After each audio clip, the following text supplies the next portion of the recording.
Hello guys, hello, this is for Sagittarius. Sagittarius, welcome dito sa aking channel, Kapalaran 888. Welcome. Alamin natin kung anong messages, vibration, gabay, energy para sa inyong lahat. Kumuha lang tayo dito ng 2 cards. So, these 2 cards ay, this is a message from your spiritual health person, guys.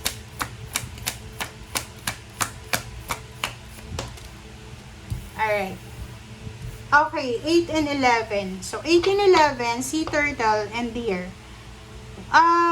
Congratulations, Sagittarius. Congratulations, kasi parang ang nakikita natin dito, pwedeng tungkol ito sa trabaho. Tungkol sa trabaho, tungkol sa negosyo, tungkol sa pagkakakitaan mo.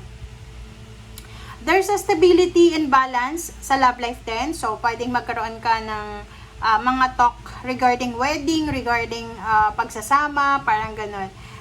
Power. So, maybe sa nakikita natin dito, may iba sa inyo, hindi naman lahat, may iba sa inyo Sagittarius na mapopromote. Pwedeng ma-promote kayo, madagdagan yung sweldo nyo, or magkaroon kayo ng mga additional bonuses or income, parang ganun.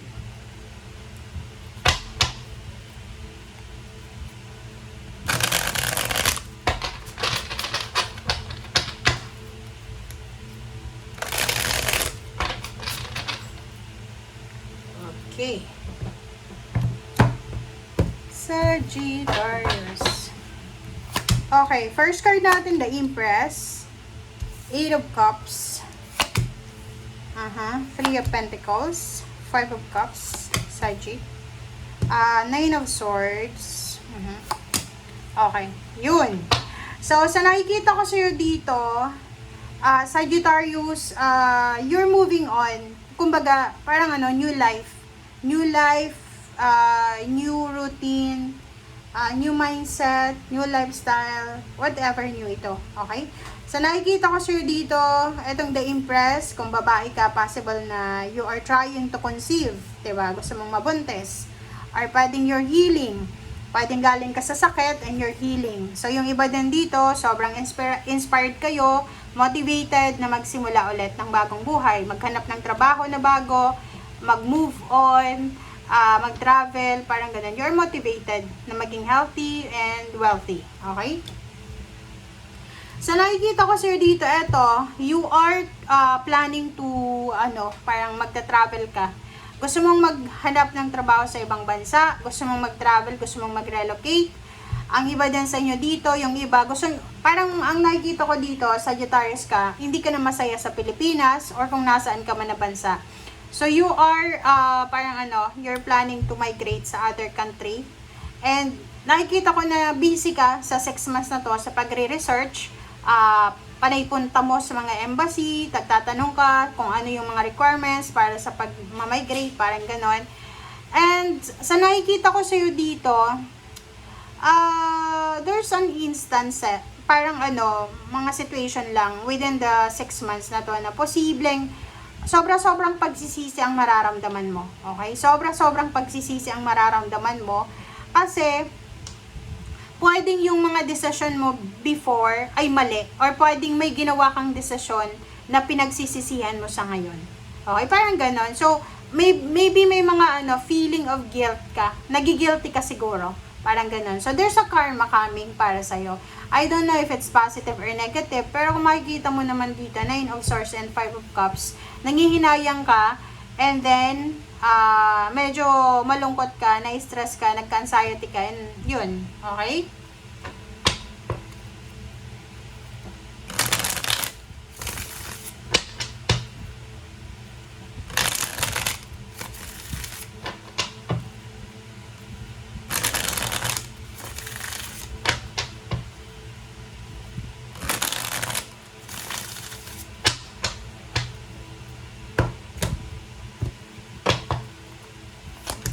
Alright, so yun. This is Hangman na reverse. So, sinasabi ng bara sa'yo dito na yung mga plano mo daw, dati, na hindi mo tinutuloy, ay pwede mo nang maituloy ngayong 6 months na to. Kung gusto mong mag-travel, gusto mong mag-relocate, gusto mong baguhin ang lahat sa buhay mo, kailangan mo daw muna ng clarity. kumbaga, tanungin mo yung sarili mo, gusto ko ba to, tama ba to? Like, kung gusto mong mag-resign, halimbawa, plano mong mag-resign, gusto mong maghanap ng trabaho, sa ibang lugar, so ingat-ingat ka, kasi baka nag-resign ka, tapos hindi ka naman pala matanggap doon sa ibang lugar, okay? Five of Pentacles, so nakikita ko sa'yo dito na yung iba sa inyo dyan, may mga gusto kayong gawin, pero ang problema, wala kayong pera. Like, yung iba gusto magpakasal, mag-business, mag-travel, mag-migrate, pero ang problema, pera. Okay, mag-iingat kayo guys. Mag-iingat kayo kasi yung halimbawa lang ha, niloko ka ba ng karelasyon mo, Sagittarius? Naghiwalay kayo ng ex mo dahil sa panluloko. Mag-iingat ka. Okay, ingat ka ha, kasi niloko ka niya eh. Alam mo bang babalik siya sa'yo? Kung gusto niyang makipagbalikan sa'yo. And eto siya, nagsisisi siya sa ginawa niya sa'yo na panluloko. Mag-iingat ka sa pagtanggap sa taong ito ha, kasi snake to. Ginawa niya yan dati, ang snake guys, nagbabago lang yan ng balat. Snake pa rin yan, gagawa at gagawa yan. Okay? Hindi mo pwedeng pagkatiwalaan ng snake. Okay? Kasi nature niya yan, natutuklawin ka niya. Okay? So, the Chariot and the King of Cups. So, sabi ng bara sa'yo dito, if you are, parang yung concern mo is tungkol sa love life mo, tungkol sa emotions mo. Sabi ng bara sa'yo dito, huwag kang mag-alala. Kasi, pagdating ng araw, or end of the day, you will be at peace. Diba? Parang, halimbawa, ngayon, lahat ng nakakarelasyon mo, parang lahat manloloko. Diba? Sabihin na natin, parang ganon. Lahat ng nakakarelasyon mo, manloloko.